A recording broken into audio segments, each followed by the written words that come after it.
പരിശുദ്ധ അമ്മ വഴി ഈശോ ഞങ്ങളുടെ കുടുംബത്തിന് നൽകിയ വലിയ അനുഗ്രഹങ്ങൾക്ക് നന്ദി പറയുവാനാണ് ഞങ്ങൾ ഇന്നിവിടെ നിൽക്കുന്നത്. എൻ്റെ പേര് ടെസിമോൾ ഫ്രാൻസിസ്. കോട്ടയം ജില്ലയിൽ ചേർപ്പൊങ്കൽ ഇടവകയിൽ നിന്നാണ് ഞങ്ങൾ വരുന്നത്. ഇതെൻ്റെ ചാച്ച, പേര് ഫ്രാൻസിസ്. ഇതെൻ്റെ അമ്മ മോളി ഫ്രാൻസിസ്. എൻ്റെ ചാച്ചയ്ക്ക് 2016 വൻകുടലിൽ ക്യാൻസറായിട്ട് കീമോതെറാപ്പിയും സർജറിയും കഴിഞ്ഞ് 2018 ട്രീറ്റ്മെൻ്റ് എല്ലാം അവസാനിപ്പിച്ച് ഫോളോ അപ്പ് ചെയ്തു വരികയായിരുന്നു. ഫോളോ അപ്പ് എന്ന് പറഞ്ഞാൽ CA count, blood count check ചെയ്ത് വരികയായിരുന്നു. അങ്ങനെ 2022 പെട്ടെന്നൊരു വയറുവേദന വരികയും CA കൗണ്ട് നോക്കിയപ്പോൾ അത് ക്രമാതീതമായി കൂടി. 4 വരെയാണ് നോർമൽ. സാധാരണ ചാച്ചയ്ക്ക് 6 വരെ വരാറുണ്ട്, 7 അങ്ങനെ. അത് കുഴപ്പമില്ല എന്നാണ് ഡോക്ടർ പറഞ്ഞിട്ടുള്ളത്. അങ്ങനെ പെട്ടെന്ന് 8 ആയി. അങ്ങനെ ഞങ്ങൾ ഡോക്ടറെ കാണിച്ചപ്പോൾ USG അബ്ഡോമൻ ചെയ്യാൻ പറഞ്ഞു. അതിൽ ചെയ്തപ്പോഴത്തേക്കും ലിവറിൽ 25 മില്ലിമീറ്റർ ഒരു ചെറിയ തടുപ്പ് കാണിച്ചു. അപ്പോൾ ലിവറിലേക്ക് സ്പ്രെഡ് ആയിട്ടുണ്ടോ എന്ന് ഡോക്ടർക്ക് സംശയമായി. അങ്ങനെ അത് കൂടുതൽ ക്ലിയർ ആകാനായിട്ട് CT അഡ്വൈസ് ചെയ്തു. അപ്പോൾ ഞാനും അമ്മയും, ഞാൻ ഉടമ്പടിയിലായിരുന്നു. അമ്മേനെയും കൊണ്ട് ഞാനിവിടെ വന്നു. ഒരു ഞായറാഴ്ച ദിവസമായിരുന്നു. അത് അച്ഛൻ്റെ ഉടമ്പടി ധ്യാനം നടക്കുന്ന ദിവസമായിരുന്നു. അങ്ങനെ ഞാൻ ഉടമ്പടി ധ്യാനത്തിൽ ആരാധനയുടെ സമയത്ത് ഈ സ്കാനിങ് റിസൾട്ട് ഇവിടെ ഉയർത്തിപ്പിടിച്ച് പ്രാർത്ഥിച്ചു. മാതാവേ, ഇനിയൊരു അസുഖം വരരുത് എന്ന് പ്രാർത്ഥിച്ചു. അങ്ങനെ പിറ്റേ ദിവസം അമ്മ ഇവിടെ ഉടമ്പടി എടുത്തു. പിറ്റേ ദിവസം ഇവർ പോയി സ്കാൻ ചെയ്തപ്പോൾ സ്കാനിങ്ങിൽ അതൊരു ഫാറ്റായിരുന്നു എന്ന് കണ്ടു. ഫാറ്റി ലിവർ മാത്രമേ ഉണ്ടായിരുന്നുള്ളൂ. അതിനുശേഷം ഞങ്ങളിവിടെ ഉടമ്പടി നമ്മുടെ സാക്ഷ്യം പറയാനായിട്ട് വന്നു. അന്ന് ഞാനും അമ്മയും തനിച്ച് വന്നതുകൊണ്ട് സാക്ഷ്യം പറയാൻ സമ്മതിച്ചില്ല, എഴുതി കൊടുത്തിട്ട് പോയി. അങ്ങനെ വീണ്ടും 2023 ഇതേപോലെ തന്നെ വീണ്ടും വയറുവേദന വന്നു. അപ്പോൾ CA കൗണ്ട് നോക്കിയപ്പം 9 ആയി. അപ്പോൾ ഡോക്ടറെ കാണിച്ചപ്പോൾ പറഞ്ഞു CTയും കൊളോണോസ്കോപ്പിയും ചെയ്യാം, കുറേ വർഷമായല്ലോ എന്ന് പറഞ്ഞു. അങ്ങനെ ഞങ്ങൾ CT സ്കാൻ ചെയ്യുന്നതിന് മുന്നേ ചാച്ചേനെയും അമ്മ ഇവിടെ വന്ന് ഞങ്ങൾ 3 പേരും വന്ന് അന്ന് ചാച്ച ഉടമ്പടി എടുക്കാമെന്ന് പറഞ്ഞു. ഉടമ്പടി എടുത്തു. അതിന് പിറ്റേ ദിവസം പോയിട്ട് CT ചെയ്തപ്പോൾ ആ CTയിൽ നോർമൽ റിസൾട്ടാണ്. അന്ന് ആ പഴയ റിസൾട്ടിൽ ഫാറ്റി ലിവർ ഉണ്ടായിരുന്നു, ഈ റിസൾട്ടിൽ നോർമൽ എന്നാണ് കാണിച്ചത്. ഇത്ര വലിയ അനുഗ്രഹം നൽകിയ മാതാവിനും ഈശോയ്ക്കും ഞാൻ കോടാനുകൂടി നന്ദി പറയുന്നു. അതുപോലെ തന്നെ ഞാൻ സൗദിയിൽ നേഴ്സായിട്ട് 5 വർഷമായിട്ട് അവിടെ ജോലി ചെയ്ത് 2020 ഞാൻ റിസൈൻ വെച്ചിട്ട് നാട്ടിലേക്ക് വന്നു. അപ്പോൾ എനിക്ക് സൗദിയിലെ ബെനിഫിറ്റ് കിട്ടാനുണ്ടായിരുന്നു. ഞാൻ പോകുന്നതിന് ശേഷം റിസൈൻ വെച്ച് വന്ന എല്ലാ കുട്ടികൾക്കും ബെനിഫിറ്റ് കിട്ടി. എനിക്ക് മാത്രമേ 2 വർഷമായിട്ട് കിട്ടിയിട്ടുണ്ടായിരുന്നില്ല. അങ്ങനെ ഞാൻ നിയോഗത്തിലൊന്നും വെച്ചില്ല, മാതാവിനോട് ജസ്റ്റ് പ്രാർത്ഥിച്ചതേ ഉണ്ടായിരുന്നുള്ളൂ. അങ്ങനെ 2023 ജനുവരിയിൽ എനിക്ക് എൻ്റെ സൗദി ബെനിഫിറ്റ് കിട്ടി. അതിന് മാതാവിന് ഞാൻ നന്ദി പറയുന്നു. അങ്ങനെ ഞാൻ ഉടമ്പടിയിൽ ഇരിക്കെ തന്നെ എനിക്കൊരു സ്വപ്നത്തിൽ ഇങ്ങനെ ഒരു ഇത് കിട്ടി. അമ്മയ്ക്ക് വല്ലാതൊരു അസുഖം വരുമോ, ഒരു മരിക്കാൻ പോകുന്ന പോലത്തെ ഒരു അസുഖം വരുക. അപ്പം ഞാൻ പേടിച്ച് ഇങ്ങനെ പ്രാർത്ഥിച്ചപ്പോൾ ഞാൻ ആകാശത്തേക്ക് നോക്കിയപ്പം കൃപാസന മാതാവിനെയാണ് കണ്ടത്. അതിനുശേഷം മുന്നിൽ കൃപാസന മാതാവും പുറകിൽ അന്തോനീസ് പുണ്യാളനാണ് ഞാൻ കണ്ടത്. അപ്പോൾ അത് ഞാൻ മറന്നുപോയി. അതിനുശേഷം ഈ ഡിസംബർ ആയപ്പോൾ അമ്മ ഇവിടെ ഒന്ന് ഉടമ്പടി പുതുക്കിയിട്ട് പോയതിന് ശേഷം ഡിസംബറിൽ അമ്മ എൻ്റെ അടുത്ത് വിളിച്ചിട്ട് പറയുകയാണ്, അമ്മയുടെ അയക്സിലയിൽ ഒരു മുഴ പോലെ തൂങ്ങിക്കിടക്കുവാണെന്ന് പറഞ്ഞു. അപ്പോൾ അമ്മയ്ക്കിത് നേരത്തെ ഉണ്ടായിരുന്നു, അമ്മ ഇത് ആരോടും പറഞ്ഞില്ല. അത് വലിപ്പം വെച്ചപ്പോഴാണ് അമ്മ ഇത് പറഞ്ഞത്. അപ്പം ഞാൻ അമ്മയോട് പറഞ്ഞു, അമ്മ മാതാവിൻ്റെ തൈലം പുരട്ടി പ്രാർത്ഥിച്ചോ ഒന്നും ഉണ്ടാവില്ല എന്ന് പറഞ്ഞു. എനിക്ക് ടെൻഷൻ ഉണ്ടായിരുന്നു, പക്ഷേ അമ്മയ്ക്ക് ഒട്ടും ടെൻഷൻ ഉണ്ടായിരുന്നില്ല. അമ്മ പറഞ്ഞു, എന്ത് വന്നാലും മാതാവ് തരുന്നതല്ലേ, വരട്ടെ എന്ന് പറഞ്ഞു. അങ്ങനെ ഡോക്ടറെ കണ്ടപ്പോൾ പറഞ്ഞു മാമോഗ്രാം ചെയ്യണമെന്ന് പറഞ്ഞു. അപ്പോൾ അതിൻ്റെ നമുക്ക് ബുക്കിംഗ് ഡേറ്റ് കിട്ടിയത് കുറച്ച് ലേറ്റായിട്ടാണ്. അപ്പോൾ അമ്മ അതുവരെ അമ്മ ഉടമ്പടി തൈലം പുരട്ടി പ്രാർത്ഥിച്ചു. അപ്പോൾ അമ്മ പറഞ്ഞു, ഇപ്പോൾ സൈസ് ഇച്ചിരി കുറഞ്ഞായിട്ട് തോന്നുന്നുണ്ടെന്ന് പറഞ്ഞു. അങ്ങനെ സ്കാൻ ചെയ്യാൻ ചെയ്യുന്നപ്പോൾ ഡോക്ടർ പറഞ്ഞു ചെറുതായിട്ടേ ഉള്ളൂ, എന്തെങ്കിലും മാമോഗ്രാം ചെയ്യാമെന്ന് പറഞ്ഞു. അങ്ങനെ മാമോഗ്രാം ചെയ്ത് നോക്കിയപ്പോൾ ആ റിസൾട്ട് നോർമലാണ്. ഒരു ആൽവിയോൾ ഡക്റ്റ് കുറച്ച് വലിപ്പം വെച്ച്, അത് പേടിക്കാനുള്ളതൊന്നും അല്ല എന്ന് പറഞ്ഞു. ഈ വലിയ അനുഗ്രഹം നൽകിയ മാതാവിന് ഈശോയ്ക്ക് ഞാൻ കോടാനുകൂടി നന്ദി പറയുന്നു.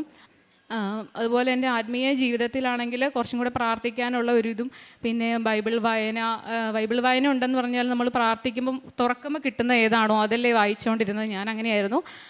ഇപ്പോൾ അരമണിക്കൂർ വായിക്കണമെന്ന് മാക്സിമം ഞാൻ വായിക്കാൻ ശ്രമിക്കാറുണ്ട്. ഈ ഡ്യൂട്ടിയുടെ ക്ഷീണവും ഇതൊക്കെ കാരണം ചിലപ്പോൾ കുറച്ച് നടക്കാറില്ല, എന്നാലും ഞാൻ മാക്സിമം ശ്രമിക്കാറുണ്ട്. പിന്നെ 2 ആഴ്ച കുമ്പസാരിക്കണമെന്നുണ്ടല്ലോ, കുമ്പസാരിക്കാനും ഞാനിപ്പോൾ ശ്രമിക്കാറുണ്ട്. ഇപ്പോൾ കുമ്പസാരിക്കാതെ വരുമ്പോൾ ഒരു മനസ്സിനൊരു ടെൻഷനാണ്. പിന്നെ എല്ലാ ദിവസവും കുർബാനയിൽ പങ്കുകൊള്ളാൻ എനിക്ക് സാധിക്കാറില്ല, നൈറ്റ് ഡ്യൂട്ടിയൊക്കെ ഉള്ളത് കൊണ്ട്. എങ്കിലും ഇട ദിവസങ്ങളിൽ ഞാൻ പറ്റുന്ന ദിവസങ്ങളിലൊക്കെ കുർബാനയിൽ പങ്കുകൊണ്ടിട്ടാണ് ഡ്യൂട്ടിക്ക് പോകാറുള്ളത്. ഞായറാഴ്ച ദിവസം ഞാൻ മുടക്കാറേ ഇല്ല, കുർബാന മുടക്കാറേ ഇല്ല ഉടമ്പടി എടുത്തതിന് ശേഷം. പിന്നെ ഞാൻ ഈ ഉടമ്പടിയിൽ എനിക്ക് ചെറിയ പാകപ്പിഴകളൊക്കെ വന്നിട്ടുണ്ട്. പത്രം കൊടുക്കുന്നതിൽ എനിക്ക് ആദ്യം നല്ല മടിയുണ്ടായിരുന്നു, ചമ്മലായിരുന്നു. പിന്നെ ഞാൻ ഗവൺമെൻറ് ഹോസ്പിറ്റലിൽ ജോലി ചെയ്യുകയാണ്. അപ്പോൾ അവിടെ വരുന്ന രോഗികൾക്ക് ഞാൻ പ്രാർത്ഥിച്ചു കൊടുക്കും. സിക്കായ രോഗികൾക്ക് ഞാൻ ഈ പത്രം കൊടുത്തിട്ട് കഴിഞ്ഞാൽ എനിക്കൊരു സമാധാനമാണ്. കാരണം മാതാവ് നോക്കിക്കോളൂ എന്ന് പിന്നെ എനിക്കൊരു തോന്നൽ വരും, പിന്നെ എനിക്ക് ടെൻഷനില്ല.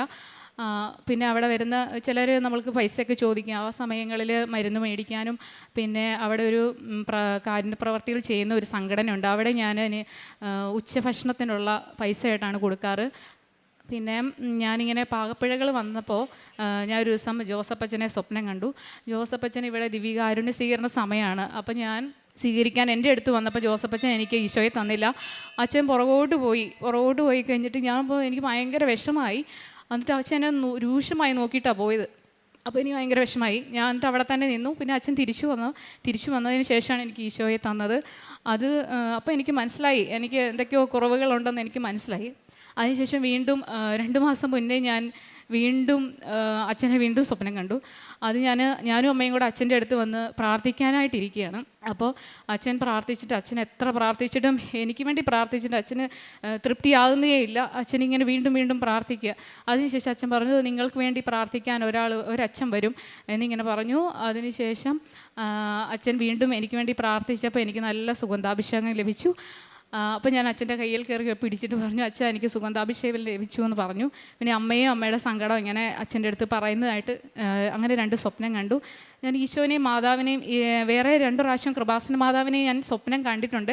പക്ഷേ അതിൻ്റെ പൂർത്തീകരണം ആ നിയോഗം എനിക്ക് ഇതുവരെ കിട്ടിയിട്ടില്ല. അതിന് സാധിച്ച് കിട്ടിയതിന് ശേഷം കുറച്ച് വെയിറ്റ് ചെയ്യണം. എൻ്റെ ജീവിതത്തിലുള്ള ഏറ്റവും വലിയൊരു നിയോഗമാണത്. അതിനുവേണ്ടിയാണ് ഞാൻ ഉടമ്പടി എടുത്തത് തന്നെ. അപ്പോൾ ആ നിയോഗത്തിന് വേണ്ടി ഞാൻ കുറച്ചും കൂടെ വെയിറ്റ് ചെയ്യണം എന്നാണ് മാതാവ് ആ സ്വപ്നത്തിൽ പറഞ്ഞത്.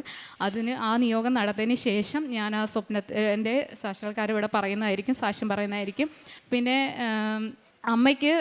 ചാച്ചയ്ക്ക് ഇങ്ങനെ ബുദ്ധിമുട്ടുണ്ടായിരുന്ന സമയത്ത് അമ്മയ്ക്കൊരു ദർശനം കിട്ടിയിട്ടുണ്ട്. അതിനെപ്പറ്റി അമ്മ സംസാരിക്കും. പരിശുദ്ധ അമ്മയ്ക്കും തിരുക്കുമാരനും കോടാനുകൂടി നന്ദി പറയുന്നു. ഞാൻ മേലാഴിക വന്നപ്പം കൗണ്ട് കൂടിയ സമയത്ത് ഒരു ദിവസം രാത്രിയിൽ കിടന്നുറങ്ങാൻ പറ്റത്തില്ലായിരുന്നു. ശ്വാസം മുട്ടി തൊണ്ടയെല്ലാം ഇങ്ങനെ കുത്തി ചുമയ്ക്കുകയായിരുന്നു. ഒട്ടും കിടക്കാൻ മേലായിരുന്നു. ഞാൻ എന്നാ പറ്റിയെന്ന് ചോദിച്ചപ്പോൾ എനിക്ക് ശ്വാസം മുട്ടുന്നു, എനിക്ക് കിടക്കാൻ പറ്റുന്നില്ലെന്ന് പറഞ്ഞു.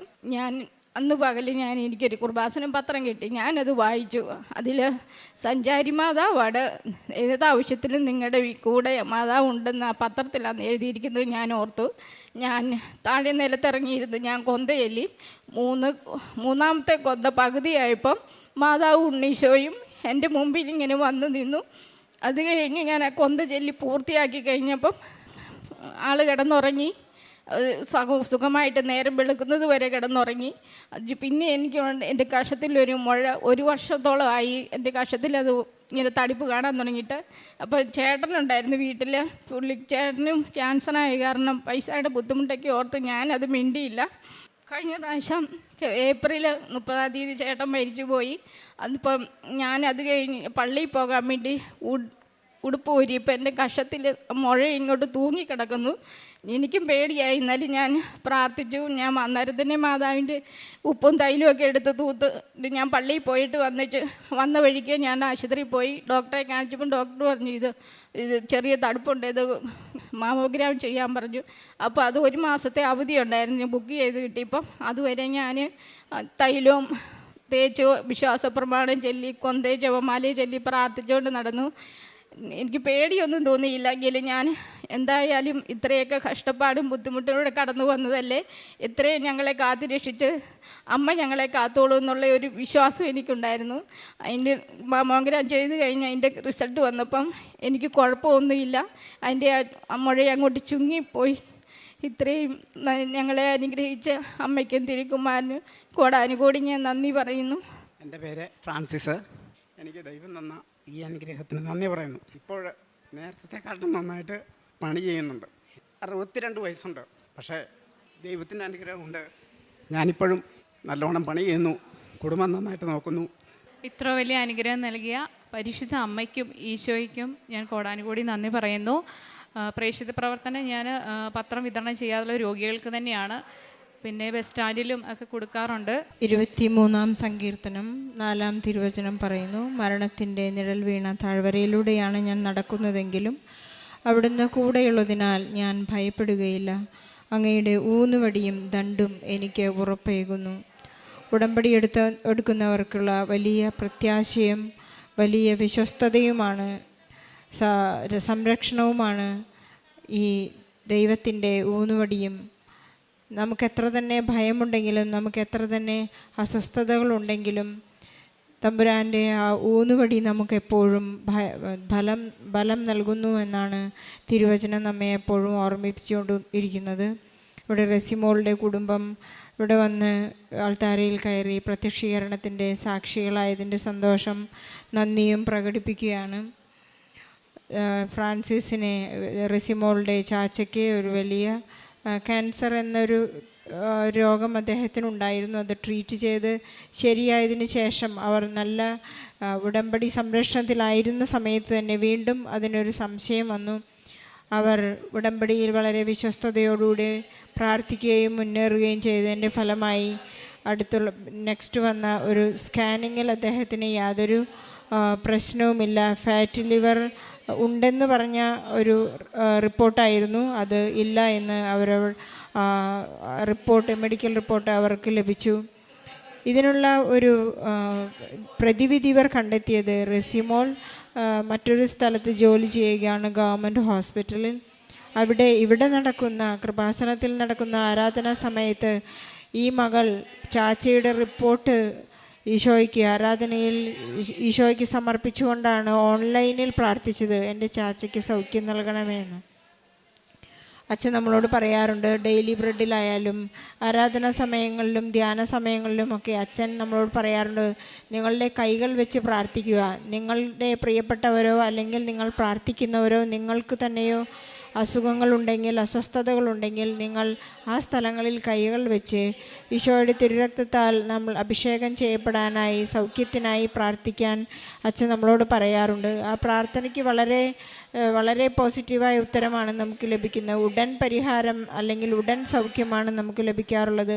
അതുപോലെ തന്നെ നമ്മുടെ വിസ റിപ്പോർട്ട് അല്ലെങ്കിൽ ജോലി സംബന്ധമായ കാര്യങ്ങളോ മാർക്ക് ലിസ്റ്റ് എന്ത് പ്രശ്നങ്ങളായാലും ആരാധനാ സമയത്ത് നമ്മൾ ഓൺലൈനിൽ ഇരുന്ന് തന്നെ പ്രാർത്ഥിക്കുമ്പോൾ നമുക്ക് ഉടൻ പരിഹാരം ലഭിക്കുന്നതായി ഒരുപാട് സാക്ഷ്യങ്ങൾ ഈ അൾത്താരയിൽ ഏറ്റുപറഞ്ഞിട്ടുള്ള സാക്ഷ്യങ്ങൾ തന്നെയുണ്ട്. നമുക്കെപ്പോഴും ഉടമ്പടിയിൽ വിശ്വസ്തരായിരിക്കുക എന്നുള്ളതാണ് ഏറ്റവും പ്രധാനപ്പെട്ട കാര്യം. കാരണം ഇത് ഞാനും എൻ്റെ ഈശോയും തമ്മിലുള്ള ഒരു കരാറിൽ ഒപ്പുവയ്ക്കുന്നതാണ്. ഞങ്ങൾ തമ്മിലുള്ള ഒരു വലിയ ഗാഢമായ ബന്ധമാണ്. ഈശോ എപ്പോഴും തൻ്റെ വാഗ്ദാനങ്ങളിൽ വിശ്വസ്തനാണ്. ഞാൻ എൻ്റെ ഉടമ്പടി നിബന്ധതയിൽ വിശ്വസ്തനാണ് എന്നുള്ള ഒരു വലിയ തീർച്ച ഈശോയ്ക്കുണ്ടെങ്കിൽ പരിശുദ്ധ അമ്മയ്ക്ക് നമ്മുടെ ഫയൽ ഈശോയ്ക്ക് കൊടുക്കുന്നതിൽ യാതൊരു സമയമെടുക്കേണ്ട ആവശ്യമില്ല. പരിശുദ്ധ അമ്മയ്ക്കായാലും നമുക്ക് വേണ്ടി ഒരുപാട് മധ്യസ്ഥം വഹിക്കേണ്ട ആവശ്യമില്ല. മകനെ, അവർക്ക് പണമില്ല, അവർക്ക് സാമ്പത്തിക തകർച്ചകളാണ്, അവർക്ക് വീഞ്ഞില്ല എന്ന് പറയാൻ വളരെ എളുപ്പമുള്ളത് നാം നിബന്ധതയിൽ ഉറച്ചു നിൽക്കുന്നുണ്ടെങ്കിൽ, ഉടമ്പടിയിൽ നാം വിശ്വസ്തരാണെങ്കിൽ മാത്രമാണ്. അതുകൊണ്ട് തന്നെ നമുക്ക് റെസിമോൾ പറയുകയായിരുന്നു, ഇവരുടെ അമ്മയുടെ അസ്വസ്ഥതയുള്ള സമയത്ത് വളരെ മുൻപ് തന്നെ ഒരു സ്വപ്ന ദർശനത്തിലൂടെ പരിശുദ്ധ അമ്മ ആ അസ്വസ്ഥത, അമ്മയ്ക്കിതാ ഒരു അസുഖം വരാൻ പോകുന്നു എന്ന് മകൾക്കൊരു ദർശനത്തിലൂടെ, ഒരു സ്വപ്നത്തിലൂടെ മകൾക്ക് വെളിപ്പെടുത്തിയിരുന്നു. നാം ഉടമ്പടിയിലായിരിക്കുമ്പോൾ നമുക്ക് സ്വപ്നങ്ങളും ദർശനങ്ങളും മാതാവിൻ്റെ സാമീപ്യം, മഴവില്ല്, ഇതൊക്കെ നമുക്ക് യാതൊരു മെറിറ്റില്ലെങ്കിലും പരിശുദ്ധ അമ്മയുടെ സാമീപ്യം നമുക്ക് എപ്പോഴും ഉണ്ടായിരിക്കും. നാം പാപികളാണെന്നും നമ്മൾ അയോഗ്യരാണെന്നും നമ്മൾ ഏറ്റുപറഞ്ഞു കഴിഞ്ഞാൽ പരിശുദ്ധ അമ്മയുടെ മാധ്യസ്ഥം നമുക്ക് എപ്പോഴും ഉണ്ടായിരിക്കും. ഈശോ നമ്മോട് കൂടെ വസിക്കും. അതുകൊണ്ടാണ് വിശുദ്ധ കുർബാനയും വിശുദ്ധ കുംഭസാരവും വളരെ മസ്റ്റാണെന്ന് എപ്പോഴും ഈ നിബന്ധനയിൽ പറയുന്നത്. ദിവ്യബലിയിലൂടെയാണ് വലിയ സൗഖ്യങ്ങൾ നടക്കുന്നത്. ആരാധനയിലൂടെയാണ്, ഈശോയുടെ സാമീപ്യത്തിലാണ് നമുക്ക് വളരെ സൗഖ്യങ്ങൾ ലഭിക്കുന്നത്. അതുകൊണ്ട് നിബന്ധനകൾ കൃത്യമായി പാലിക്കാൻ നാം കടപ്പെട്ടിരിക്കുന്നു. അത് നമ്മൾ പാലിക്കേണ്ടതുമാണ്. അതുപോലെ തന്നെ നമ്മുടെ സ്വഭാവത്തിലുള്ള വലിയ വ്യത്യാസങ്ങൾ നമ്മൾ ക്ഷമിക്കാനുള്ള വലിയ കൃപ നമുക്ക് ആവശ്യമാണ്. ക്ഷമയിലൂടെയാണ് വലിയ സൗഖ്യങ്ങൾ ഉണ്ടാകുന്നത്. റസിമോൾക്കും കുടുംബത്തിനും ഈശോയും പരിശുദ്ധ അമ്മയും നൽകിയ എല്ലാ അനുഗ്രഹങ്ങൾക്കും സൗഖ്യത്തിനും നമുക്ക് വലിയൊരു കൈയടി നൽകി സാക്ഷ്യം നമുക്ക് സമർപ്പിക്കാം. അത്യപൂർവ ദൈവാനുഭവങ്ങൾ ഇനി നിങ്ങൾക്കും സ്വന്തം. ഈ യൂട്യൂബ് ചാനൽ ഇതുവരെ സബ്സ്ക്രൈബ് ചെയ്തിട്ടില്ലെങ്കിൽ ഇപ്പോൾ തന്നെ സബ്സ്ക്രൈബ് ചെയ്യുക. ഈ വീഡിയോ ഇപ്പോൾ തന്നെ നിങ്ങളുടെ സുഹൃത്തുക്കൾക്ക് ഷെയർ ചെയ്തുകൊണ്ട് കർത്താവിൻ്റെ പ്രേക്ഷിതരാകുക.